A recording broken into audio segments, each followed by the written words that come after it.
Bismillahirrahmanirrahim. Assalamualaikum warahmatullahi wabarakatuh. Sebelumnya saya mengucapkan terima kasih kepada Ibu Yuli yang sudah mengajak saya untuk berbagi pengalaman tentang apa yang saya lakukan di Kabupaten Garut. Selamat datang Pak Arda di Garut. Senang sekali bisa bertemu reunian karena kita juga dulu pernah melakukan perjalanan ke Eropa bersama ya, di saat pelatihan tour leader Muslim ke Eropa Barat. Jadi sama-sama saya dengan Pak Arda mengikuti kegiatan yang diadakan oleh ITCF. Waktu itu saya masih kuliah S2 pariwisata dan mengikuti pelatihan tour leader tour halal. Waktu itu tahun berapa ya, lupa, 2017 kayaknya ya. Oke, baik Ibu, Bapak sekalian, peserta pelatihan dari Tour Travel Revolution. Saya sangat senang hari ini bisa menyampaikan tentang apa yang saya lakukan di Kabupaten Garut.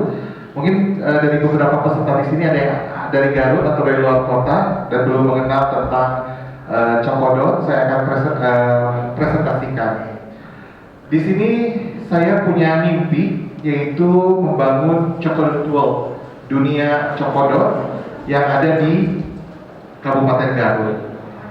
Kenapa saya melakukannya di Kabupaten Garut? Karena Kabupaten Garut mempunyai sejarah tentang industri coklat. Jadi Kabupaten Garut adalah kabupaten pertama di Indonesia yang menghasilkan industri coklat terbesar di Asia Pasifik. Mungkin kalau ibu-ibu ke supermarket ada banyak coklat, beberapa brand itu dulunya lahirnya di Garut dan sekarang sudah terbesar di Asia Pasifik, dan itu adalah alasan kenapa saya punya produk olahan coklat sekarang di Garut. Ya. Baik, selanjutnya Pak Yudi. Nah ini story-nya, jadi dulu Ibu tahun 2009 saya itu tinggal di Yogyakarta. Jadi saya asli Garut, tetapi waktu itu saya tinggal di Yogyakarta untuk bekerja. Dan tidak sengaja ibu saya, bukan tidak sengaja ya, ibu saya datang dari Garut bawa oleh dodol. Saya tidak sengaja di dapur bikin coklat, saya cemplungin dodolnya ke coklat. Terus pas saya makan, kok enak ya? Nah, terlebih waktu itu saya punya keinginan pulang kampung ke Garut. Jadi saya sudah lama di Jogja, tinggal kurang lebih 12 tahun. Sejak dari lulus SMA, itu saya sudah tinggal di Jogja untuk kuliah dan bekerja. Dan akhirnya 2009 saya memutuskan pulang kampung ke Garut dengan membawa produk coklat isi dodol. Jadi Cokodot itu dulu awalnya coklat with dodol Garut, singkatan. Tapi sekarang Cokodot sudah menjadi sebuah brand, merek, yang produknya tidak hanya coklat isi dodol, tetapi sudah banyak varian. Jadi bukan hanya isi dodol, tetapi ada yang isi kopi, teh, dan ada yang macam-macam ya. Ada 300 varian produknya, banyak sekali. Nah itu ceritanya, jadi diluncurkannya tahun 2009 secara tidak sengaja. Dan waktu itu juga karena saking apa ya, kalau di Sunda mah dedeyeun ketagihan. Kalau kita sudah menciptakan satu produk, pasti ingin menciptakan produk yang lain. Akhirnya Cokodot sendiri punya second brand. Ada brand-brand yang lain selain Cokodot, ada Gumsberry, Nips, dan lain-lain untuk segmentasi pasar. Baik, dari awal saya melahirkan perusahaan ini bernama PT Taman Coklat Indonesia. Itu base kita itu di tourism, di pariwisata. Jadi buah tangan, gift of Indonesia. Selanjutnya. Nah ini ya, visinya adalah mencoklatkan Indonesia dengan inspirasi budaya dari seluruh penjuru Nusantara. Ini kebalik ya, visi itu mimpi, target, misi itu cara menjalankannya. Jadi ini kebalik, harusnya visi yang di atas, misi yang di bawah. Dengan bagaimana dengan mencoklatkan Indonesia dengan membuka cabang dan pendistribusian merata di seluruh Indonesia. Jadi ibu-ibu, bapak-bapak di sini bisa melihat kalau Cokodot sendiri tidak hanya ada di Garut, kita sudah ada di Jogja, di Bali, tetapi yang membedakan adalah kemasannya. Hal itu karena apa? Karena saya belajar waktu itu tahun 2009, saya membuat coklat isi dodol dengan kemasan Kabupaten Garut, Gunung Guntur, Cikuray gitu ya, ada Cangkuang, saya kirim ke Bali, semuanya pulang, nggak ada yang laku. Kenapa? Saya nggak bisa menjual Garut di Bali. Akhirnya saya belajar dari situ, kenapa ya ini bisa pulang semuanya. Akhirnya saya coba ganti bajunya dengan apa, gunung batur, tari pendek gitu ya. semua dengan gambar-gambar Bali, dan ternyata apa? Produknya laris, malah kurang. Akhirnya kita kirim lagi. Jadi dari semenjak saya melahirkan coklat isi dodol di Garut 2009, saya pun sudah mulai jualan di Bali dari tahun 2010 waktu itu, dan alhamdulillah di Bali pun saya berhasil. Lalu tahun berikutnya 2011 saya mencoba menjajal jual produk di Jogja, dan akhirnya juga sama, berhasil. Jadi akhirnya alhamdulillah Cokodot bisa berkembang di 3 kota wisata ya, Bali, Jogja, dan Garut sendiri sebagai pusat produksi. Dan akhirnya saya duplikasi keberhasilan tersebut di beberapa kota di Indonesia seperti Medan, Palembang, Makassar, gitu ya. Yang saya bidik adalah kota-kota dengan pariwisatanya yang banyak wisatawan. Oke. Selanjutnya, nah ini Bu, 2009 saya memulai mimpi saya dari sebuah bangunan kecil. Jadi nanti kalau Pak Ardan berbagi ilmu tentang travel ya, memulai dari hal kecil, saya pun sama. Saya mulai waktu itu dengan maaf nih buka-bukaan ya, saya dulu modalnya kartu kredit senilai 17 juta. Saya waktu itu kerja di Jogja dengan gaji yang numpang lewat. Setiap 25, tanggal 25 itu saya kaya mendadak 1 hari. Habis itu udah bayar buat pos-pos tagihan, udah nggak punya duit lagi. Makanya pas pulang ke Garut dari Jogja, saya nggak punya modal buat bikin usaha. Nah ini ibu saya minjamin kartu kredit senilai 17 juta, yang saya pakai 6 juta untuk kontrak ini toko saung coklat dulu tahun 2009. Ini saya kontrak 6 juta, sekarang sih udah 15 juta ya setahun. Dan bahkan saya coba beli tapi mereka nggak jual. Nah ini sekarang sudah nggak ada yang sejarahnya ini. Jadi 17 juta kartu kredit itu 6 juta untuk kontrak, selebihnya untuk beli bahan baku, peralatan, terus saya bikin flyer, brosur, dan kartu nama. Jadi itu modal awal 17 juta. Saya balik dalam kurang lebih BEP 3 bulan langsung balik, karena omset pertama saya langsung 30 juta waktu itu 2009 ya, jualan coklat. Oke. Nah ini, dan akhirnya sekarang saya punya perusahaan, kalau dulu namanya UD Taman Coklat, sekarang udah jadi PT. Tahun 2011 saya bukukan sebagai PT. Tahun keempat baru saya punya produksi pabrik. Karena apa? Saya bikin pabrik bukan karena kebutuhan produksi, tetapi banyak konsumen yang nanya, pabriknya di mana? Karena apa? Apa yang saya produksi, apa yang kita bikin, itu sekelas pabrikan produknya. Jadi tidak sekelas UKM. Awalnya kita membuat produk tuh rumahan, di rumah dengan 1 orang karyawan. Tiba-tiba tiap waktu tuh bertambah terus dari 1, 3, 9, 16, sekarang udah ratusan karyawan yang kita pekerjakan seperti itu. Dan akhirnya kita membuat pabrik ini dengan dibantu dari Balai Besar Industri Agro, Kementerian Perindustrian. Kita ada pengadaan mesin gitu ya. Nah ini akhirnya tahun demi tahun ya, di Giant Coklat ini tahun 2010 saya buat, saya beli. Jadi waktu itu dapat 2 bulan berusaha tuh ada perbankan yang datang nawarin uang gitu ya, nawarin pinjaman. Kita banyak yang nolak perbankan, karena apa? Oh usahanya baru 2 bulan, nggak bisa, harus 1 tahun. Saya bilang sama bank tersebut, kalau nunggu 1 tahun saya udah kaya, aku bilang gitu. Saya udah nggak butuh pinjaman lagi. Tapi akhirnya ada satu perbankan di Jawa Barat yang berani menawarkan saya uang 100 juta di awal saya usaha. Saya ambil, lalu 3 bulan berikutnya saya beli ini langsung dari sebuah perbankan. Setahun kemudian saya coba lunasin yang ini, saya beli yang ini. Ya, ini ada Cokodot Castle di pusat kota Garut. Lalu berikutnya saya membangun museum coklat di arah mau ke Bandung. Jadi pelan-pelan saya coba mewujudkan mimpi saya untuk mencoklatkan Kabupaten Garut menjadi Cokodot World the City. Itu loh ya. Jadi dari mimpi bagaimana kita secara pelan-pelan mewujudkannya, karena dengan banyaknya traveling, saya waktu itu banyak jalan-jalan sama Pak Ardan juga, belajar Bu, ya saking kebanyakan main sih saya, jadi mimpinya banyak banget. Akhirnya gara-gara mimpinya banyak ya diwujudkan satu-satu, pelan-pelan, sabar, tapi dengan tekad yang kuat, alhamdulillah pelan-pelan saya juga bisa membangun ini semua. Ini konsepnya castle. Kenapa castle? Karena bagi orang Indonesia, istana itu fairy tale story gitu ya.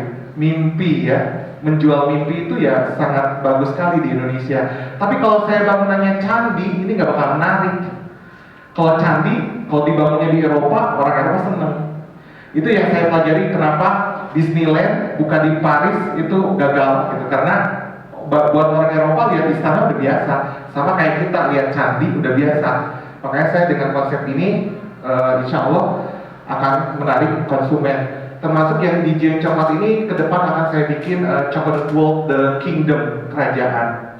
Kalau ini kan castle, istana, kurang lebih seperti itu ya. Kita punya juga di Bali, itu masih berbentuk ruko karena lebih representatif untuk tour and travel, untuk bawa kunjungan grup ke toko kami. Baik, nah ini brand yang kita punya. Mungkin Ibu sudah familiar dengan brand Chokodot.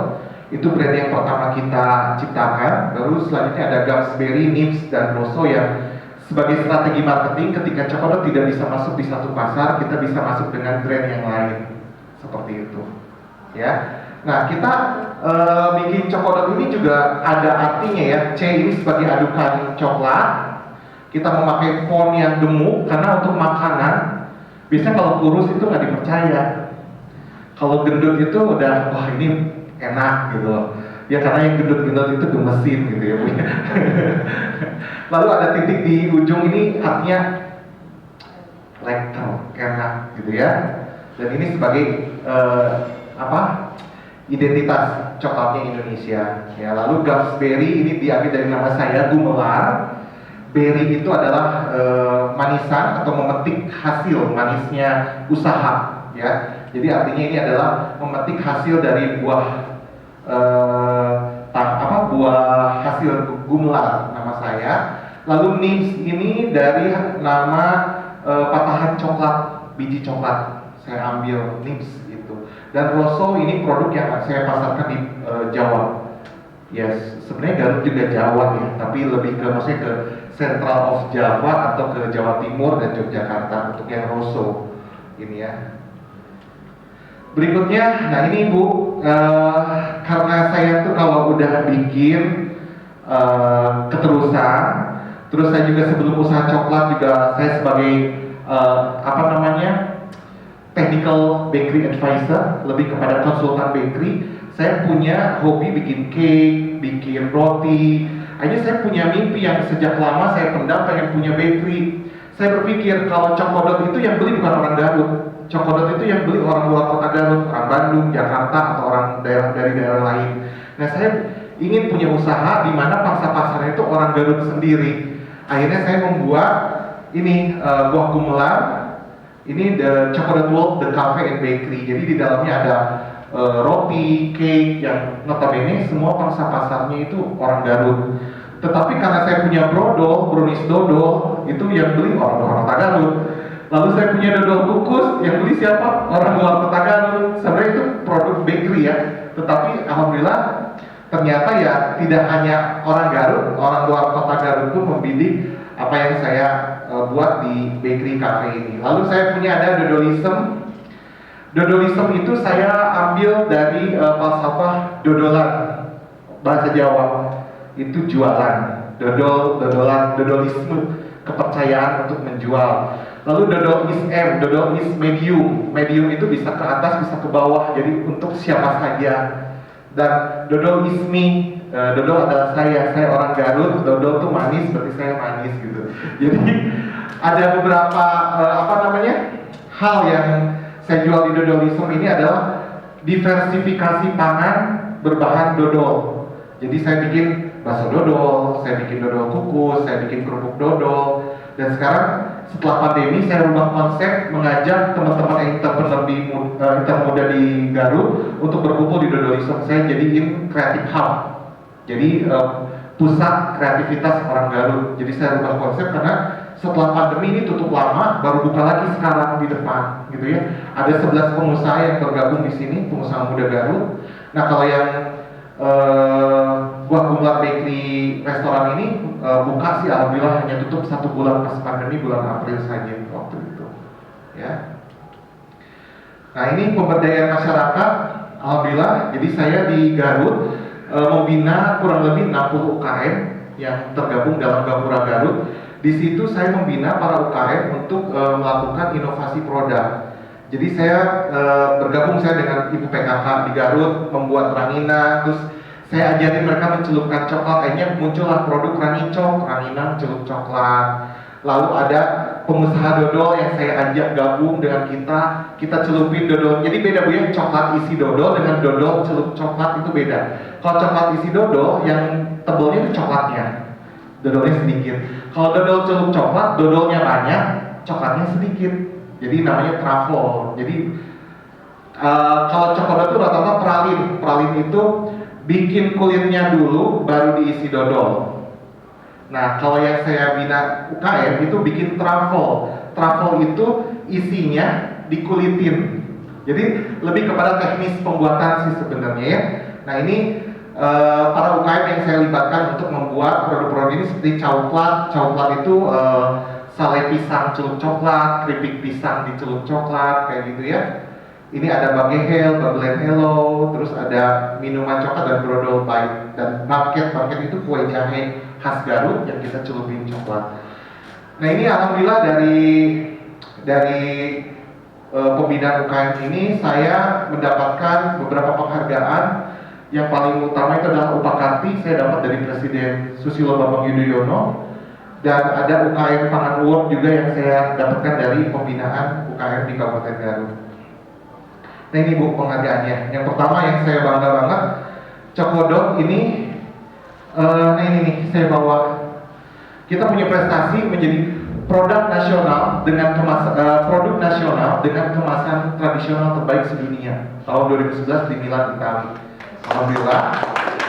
Ini namanya Cokodot Gage Garut Gelis, isinya coklat isi krim apel. Ini juara pertama di Milan, Italia. Akhirnya ya dengan adanya prestasi itu membuat saya ingin berbagi kepada teman-teman dan mereka semua bahwa berkreasi di daerah sendiri, di desa sendiri itu bisa gitu. Jadi saya ingin meyakinkan generasi muda di Indonesia bahwa ayo jangan hanya bidikannya ke kota besar, tetapi kita berkreasi di kota sendiri itu bisa berprestasi gitu ya. Lalu selanjutnya ya tadi saya sudah ada UKM Pangan Award ya. Saya waktu mendapatkan Pangan Award itu menciptakan coklat isi dodol tahun 2010 dari Bapak Wakil Presiden Budiono, saya dapat langsung. Dan terakhir saya mendapatkan Pangan Award untuk menciptakan coklat isi biji kopi. Ya, itu juga dapat Pangan Award. Jadi saya menciptakan coklat dengan isian biji kopi. Jadi kalau udah makan coklat itu dalamnya ada kriuk-kriuk. Jadi si kopinya di roasting dulu sampai benar-benar kering dan bisa dikunyah. Jadi nggak keras gitu ya. Nah lalu selanjutnya prestasi yang sangat membanggakan yaitu kita mendapat penghargaan dari Bapak Presiden Jokowi tahun 2017 di Makassar sebagai UKM terbaik nasional. Itu juga alhamdulillah. Dan satu lagi, Cokodot menjadi produk satu-satunya makanan yang mendapatkan penghargaan One Village One Product bintang 5. Itu program dari Kementerian Perindustrian. Jadi kita bersaing dengan semua produk di Indonesia. Kita sejajar dengan tenun mendong di mana itu namanya Lombok, lalu ada tenun dari Sumatera Barat dan batik Jogja. Jadi yang lain yang bintang 5 itu nggak ada yang makanan, cuma hanya Cokodot yang dapat OPOP bintang 5. Itu juga sangat kebanggaan dan akhirnya hal itu yang bisa membuktikan bahwa Cokodot bisa mengukuhkan kota Garut sebagai kota Cokodot. Jadi saya sesuai dengan mimpi saya ketika saya main ke Pennsylvania, itu di daerah Amerika Serikat. Jadi waktu saya main ke Amerika itu dalam rangka ingin studi banding, Ibu, pengen belajar. Jadi saya datang ke Pennsylvania, itu di sana ada pabrik coklat terbesar di Amerika, namanya Hershey. Nah di sana memang kemana-mana tuh Hershey. Nah akhirnya saya ingin berpikir kenapa Garut nggak bisa begitu. Akhirnya saya nge-branding lah di Garut menjadi Cokodot yang akhirnya orang berpikir kalau ke Garut ya Cokodot, kotanya Cokodot. Nah itu yang ya insya Allah Bu, kalau Ibu nanti hobinya traveling, jalan-jalan, punya bisnis travel, masa bisnis travel ngejual doang ya? Kitanya juga harus punya hobi untuk jalan-jalan. Percaya deh, dengan main, dengan keliling, mau di Indonesia, mau di luar negeri, itu banyak inspirasi. Bahkan awalnya juga, tadinya saya pengen bisnis travel, tapi saya terlalu menikmati kebablasan, malah jadinya main terus, bukan jadi usaha. Akhirnya tapi dari jalan-jalan tersebut, akhirnya menghasilkan produk yang kita bisa jual. Ya nggak jauh-jauh produk pariwisata, karena Cokodot juga buat tangan. Ini buat contoh buat ibu-ibu di sini, bapak-bapak yang mengikuti seminar hari ini. Dengan kita bisa punya niat untuk membuka sebuah travel agent, satu hal bisa membantu orang lain mewujudkan mimpi, karena saya sendiri kan pasti memakai bantuan travel, nggak jalan-jalan sendiri aja gitu ya. Yang kedua, kita sendiri punya mimpi bisa diwujudkan, kurang lebih seperti itu. Ya, lalu berikutnya, nah ini yang kita akan bahas, tetap bersemi di masa pandemi ini ya. Strategi bisnis di saat pandemi. Jadi saya waktu itu agak sedikit galau, karena apa? Pariwisata yang kena duluan ketika pandemi. Padahal kan Cokodot di tourism kan. Gimana caranya saya mengalihkan fokus produk dari tourism ke daily consume? Ngerti daily consume? Konsumsi harian, dimana orang beli tiap hari untuk dikonsumsi. Kalau biasanya orang beli Cokodot untuk oleh-oleh, buat tangan. Nah, gimana caranya kita mengganti fokus produk? Akhirnya saya membuat coklat empas panik ini. Jadi ini coklat empas panik, coklat susu jahe, di mana orang membuat produk yang lebih relevan dengan keadaan adaptasi kebiasaan baru, pengalaman baru dalam mengkonsumsi produk, dan menjual paket yang bisa dimasak sendiri, bahan bakunya konsumen bisa memasaknya di rumah. Jadi saya pun menjual bahan baku. Jadi saya balik lagi ke zaman masa dulu saya kerja jualan bahan baku. Saya langsung gerilya ke Jogja, karena kebanyakan link bisnis saya bakery ada di Jogja. Akhirnya saya support coklat ke bakery, karena dulu saya waktu di Jogja ngajarin ke ibu-ibu ke bakery itu how to melt the coklat, bagaimana melumerkan coklat, bagaimana menyiram cake siram coklat yang cantik, bagaimana nyerut coklat untuk black forest, bagaimana membuat permen coklat. Dulu saya sering ngajar, 5 tahun saya di Jogja. Saya bawain Jawa Tengah, Yogyakarta, keliling Semarang, Solo, Purwokerto, Yogyakarta, hanya untuk ngajarin bagaimana membuat produk dengan coklat. Yang sampai akhirnya saya pulang ke Garut bikin usaha coklat sendiri gitu. Nah, akhirnya saya balik lagi ke masa dulu, banyak ngasih edukasi kepada ibu-ibu bagaimana bikin brownies, bikin apa, supaya apa, bahan bakunya dari saya supply gitu. Kurang lebih seperti itu. Jadi ada experience, pengalaman kepada konsumen untuk membuat sendiri di rumah. Karena pas saat pandemi, orang berlomba-lomba bikin usaha sendiri di rumah. Nah, akhirnya apa? Ini adalah waktunya saya untuk menjual bahan baku kepada ibu-ibu gitu ya. Lalu yang kedua adalah online. Fokus saya dulu offline. Toko saya paling gede penjualan offline ya, karena memang kita nggak garap online karena kita sudah terlena dengan banyaknya omset di offline. Karena saking banyak grup datang ya, turis itu datang ke galeri kita gitu ya, penjualan banyak di offline, kita kurang fokus di online. Nah, di saat pandemi kita langsung bikin tim untuk menggarap online, dan akhirnya alhamdulillah pelan-pelan penjualan online kita juga meningkat karena orang kebiasaannya sekarang udah beli via online. Nah, sekarang ibu-ibu juga sama dengan mengikuti nanti arahan dari Pak Adam mungkin ya, dengan berusaha online itu akan lebih baik karena kebiasaan sekarang orang udah megang handphone tiap hari berapa jam kita megang handphone, jadi melakukan deal bisnis bisa juga via handphone gitu. Oke. Nah, di sini promosi yang diharapkan dapat membantu mendapatkan pemasukan untuk operasional perusahaan. Lalu kita juga melakukan komunikasi dengan pelanggan kita, ada komunikasi 2 arah. Bayangkan biasanya kalau kita jualan makanan di toko tuh orang bisa nyicip dulu ya, lalu memutuskan untuk membeli. Nah, kalau online gimana? Online tuh orang nggak bisa nyicip dulu coklatnya loh. Tapi bagaimana kita melakukan komunikasi kepada konsumen supaya dapat feedback positif sebagai review yang ada di toko online kita, dan akhirnya orang percaya karena saking banyaknya review positif yang didapatkan oleh konsumen yang dituliskan di toko online kita. Nah, itu perbedaan kita buka toko offline dengan online. Nah, ini pun bisa dilakukan oleh perusahaan bapak-bapak, ibu-ibu semuanya yang ketika nanti melakukan kegiatan travel agent, itu kita harus punya komunikasi yang baik dengan pelanggan kita supaya apa? Kita dapat review positif dan kita bisa terus melayani konsumen loyal kita gitu ya. Karena rata-rata perbedaan industri jasa dengan barang itu dibedakan dengan pelayanan. Pelayanan kita lebih baik, konsumen gak bakal lari gitu. Sama, saya pun gini ya, saya belajar dari showroom mobil atau showroom berlian atau showroom arloji Rolex ya Pak ya, kalau di Eropa ya, kita datang itu kayak udah ya beli barang mewah gitu ya, ditempel, diterangin sampai deal. Ibu kalau di mall di Bandung tuh apa yang Transmall gitu ya, kita beli tas aja sampai diantar-antar gitu ya. Nah di Cokodot juga sama, jadi saya memperlakukan konsumen itu walaupun coklat kita harganya ya recehan ya Bu ya, 10.000, 20.000, tapi kita layani sama seperti orang mau beli mobil. Bahkan di museum, sebelum ibu ke toko kita, digiring dulu ke museum, ada diterangin dulu di auditorium, terus nanti ada pojok, ada tempat selfie dengan candi cangkuang yang terbuat dari coklat, terus ada sejarah Cokodot di situ orang bisa tahu, terus ada demo coklat di dalamnya. Setelah itu baru masuk ke toko. Jadi akhirnya ada experience. Jadi orang tuh kalau ke toko oleh-oleh kan cuma beli oleh-oleh udah ya, jual dan beli. Nah, tetapi apa yang kita lakukan di store kita itu membuat orang ada pengalaman. Ketika orang datang ke store kita tuh tidak hanya mau membeli coklat, tapi jadinya tahu, oh ada ini, ada itu. Terus mereka bisa nyoba coklatnya, bisa praktekin coklat. Akhirnya apa? Ada experience, ada pengalaman. Nah, sama ketika ibu nanti punya travel agent, ibu pun harus bisa tahu apa kelebihan yang kita bisa berikan kepada konsumen. Itu yang harus dibedakan, ya. Lalu berikutnya adalah empati.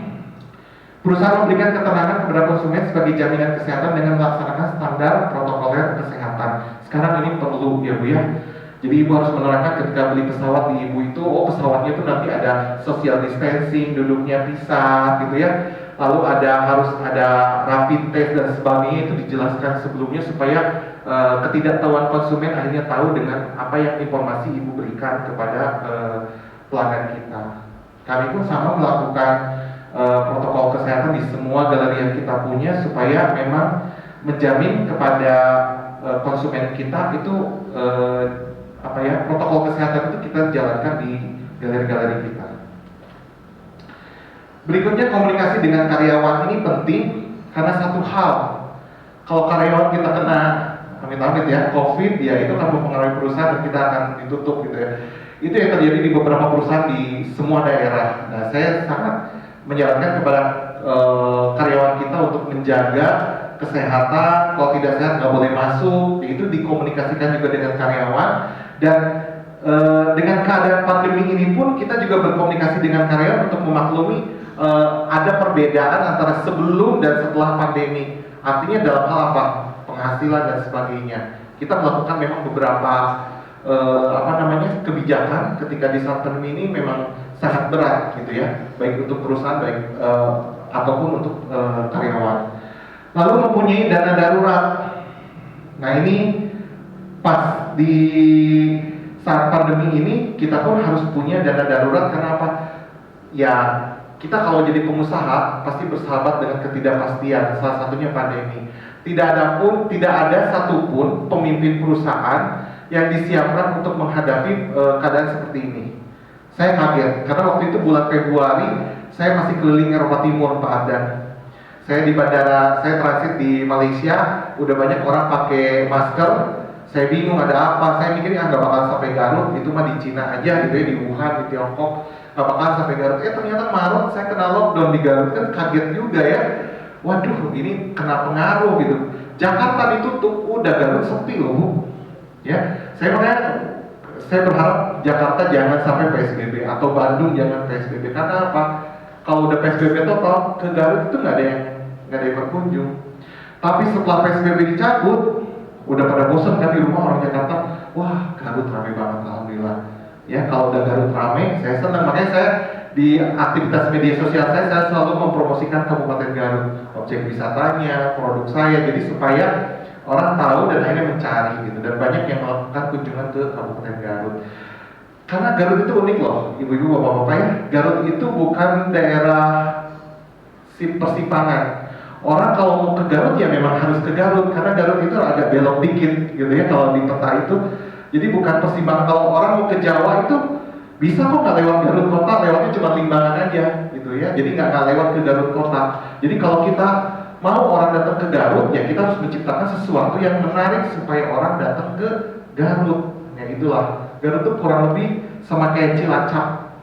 Kalau dari Jawa Barat mau ke Jogja tuh Cilacap tuh cuma pinggirannya aja, kota Cilacap itu nggak kelewat gitu ya, kurang lebih seperti itu. Oke, selanjutnya, nah ini untuk kemitraan, misalnya ibu-ibu, bapak-bapak di sini ada travel agent nanti di Garut, ingin membawa grupnya datang ke Cokodot, nanti bisa kontak ke nomor yang ini, kita siapkan beberapa treatment untuk grup ibu, nanti itu kita bisa siapkan. Ada tim saya juga di sini, ada Pak Yudi, ada Bu Nunui, nanti bisa bertemu langsung karena kita pun memang ada program khusus untuk travel agent ketika membawa grup atau membawa temannya, bisa berbelanja, misalkan ada mau pesan paket makan siang di Gua Gumlar, itu ada harga khusus untuk travel. Lalu ingin bawa grup atau ingin ada khusus kunjungan ke pabrik, melihat pembuatannya, terus pengen ada demo di Museum Cokodot, itu juga bisa kita lakukan. Itu tinggal nanti hubungin tim kita gitu ya. Itu ada spesial untuk grup tersebut. Nah ini ibu-ibu, bapak-bapak, produk yang kurang lebih ada 300 varian coklat yang ada di galeri kami. Dari mulai coklat update mini, ya ini untuk anak-anak. Lalu ada coklat update, ini update kids. Lalu ini ada update mini seperti ini. Ya seperti ini. Ini yang best seller dari kami. Jadi kalau rata-rata sih yang datang ke Cokodot itu ibu pengajian dari Jakarta, ibu gereja, sekolah-sekolah dari mulai TK, SD, SMP, SMA, kuliahan, itu sering kali ya. Besok tanggal 12 itu saya ada grup 50 orang dari UMKM Kota Banjar. Lalu jam 12 sampai jam 5 sore saya bagi-bagi ada 200 orang dari kepolisian Purnabakti Bandung. Jadi kita sering banget terima grup hampir tiap hari gitu ya. Jadi kami paketkan. Jadi misalnya paginya ada sesi di pabrik, siangnya lihat museum, setelah itu makan siang di Gua Gumlar, sorenya saya kirim ke jaket kulit As3 karena itu masih satu grup keluarga juga. Jadi kalau jaket kulit di As3 di Sukaregang biasanya. Jadi satu hari itu full acaranya gitu ya.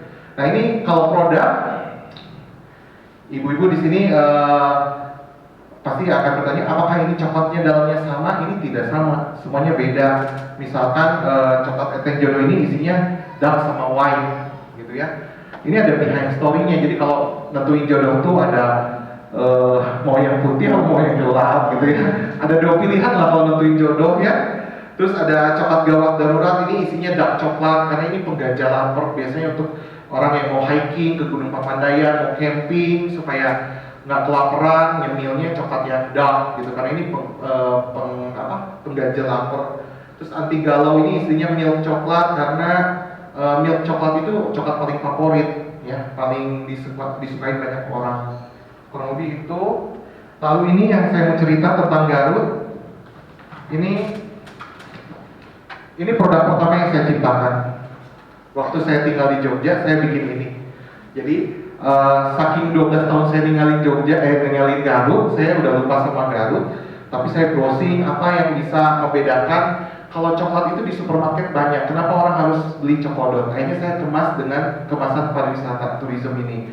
Jadi saya mulai dengan Gunung Haruman. Gunung Haruman itu yang ini yang hitam. Ini gunung paling gagah antara Garut dan Bandung. Saking gagahnya ini gunung, saya isi dalamnya dengan dark coklat, gitu, dengan coklat hitam, isi dodol. Lalu berikutnya ada ini coklat Talaga Bodas, dari namanya Bodas berarti putih. Saya isi coklatnya dengan coklat putih dengan isi dodol. Lalu ketika kita berdiri di pusat kota Garut, itu ada 3 gunung yang kelihatan, Gunung Cikuray, Papandayan, dan Guntur. Nah, tiga gunung itu saya isi dengan milk coklat dengan isi dodol yang berbeda, ada dodol keju, dodol coklat, dan dodol susu. Nah itulah Bu, jadi ketika kita menciptakan produk itu tidak asal bikin. Kita tahu ya, kalau coklat itu siapapun bisa bikin. Di chef di hotel-hotel itu juga banyak bisa bikin coklat. Tetapi bagaimana kita mengemas coklat tersebut bisa menjadi nilai jual atau bagaimana cara memasarkan itu yang berbeda. Ya, misalkan gini, di Garut tuh banyak tukang bakso, ya. Tapi kenapa orang mau mencoba semuanya? Karena memang punya kelebihan sendiri. Yang bakso A dalamnya ada bakso anaknya, jadi bakso beranak misalkan. Yang satu baksonya dibikin lobster, yang satu bakso Solo. Padahal kalau di Solo saya beli bakso nggak ada yang enak, tapi kenapa di Garut bakso Solo enak-enak? Bingung saya bingung. Ya di Jawa tuh bakso nggak ada yang enak bu, tapi kalau di Garut kenapa ya makan bakso tuh enak semua gitu ya? Lalu ada yang baksonya ada campur yang bakso aci. Jadi di Garut itu bayangin bu, tukang bakso banyak tapi laku semua. Artinya apa? Mereka menjual berbeda. Kalau sama, ya apa bedanya? Sama seperti saya menjalankan teknik jualan coklat ini dengan strategi Blue Ocean. Blue Ocean kenapa? Ketika saya pulang dari Jogja ke Garut, kalau saya jadi tukang dodol, itu sudah pasar berdarah-darah. Berdarah-darah kenapa? Karena sudah banyak yang jualan dodol, udah banyak pengusaha dodol di Garut. Tetapi ketika saya pulang ke Garut, membawa coklat isi dodol, itu lain cerita. Berbeda, nggak ada yang jualan. Walaupun sekarang banyak diciplak sama pengusaha dodol yang bikin coklat isi dodol. Tapi nggak apa-apa, karena apa? Kalau perusahaan kami kan base-nya adalah olahan coklat, berarti kita ahlinya coklat. Kalau tukang dodol bikin coklat, celup coklat, mereka tukang dodol, tidak mengerti coklat. Jadi beda, ya kan? Ketika memang mereka jadi follower, ya akhirnya ya ketika kita banyak follower ya kita juga senang karena apa? Ya banyak orang istilahnya mengakui apa yang kita buat dan akhirnya juga Garut tetap harum dengan coklatnya dan dodolnya. Jadi alhamdulillah Cokodot mempunyai eksistensi sudah 11 tahun bisa menjadikan Garut juga kota coklat. Jadi saya senang karena Garut sudah diperkaya lagi selain kota dodol, kota domba Garut, kota jaket kulit, kerupuk kulit. Ternyata Garut juga bisa dikenal dengan coklatnya. Itu juga senang ya. Ibu tahu nggak negara mana yang terkenal dengan coklatnya? Itali, Swiss juga ya.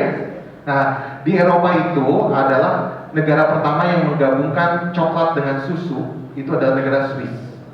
Makanya lahirlah milk coklat. Itu pertama kali. Nah, gara-gara kita dijajah oleh bangsa Eropa, Belanda, ratusan tahun, akhirnya orang Indonesia lebih terbiasa dengan coklat milk. Bukan coklat putih ya, coklat milk. Jadi coklat yang digabungkan dengan susu. Nah, orang Indonesia mah sukanya yang gurih-gurih.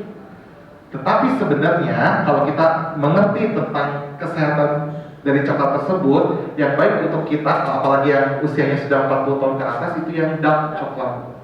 Ya, untuk jantung, karena coklat itu mengandung flavanol, ya. Itu zat yang membuat kita lupa akan kesedihan.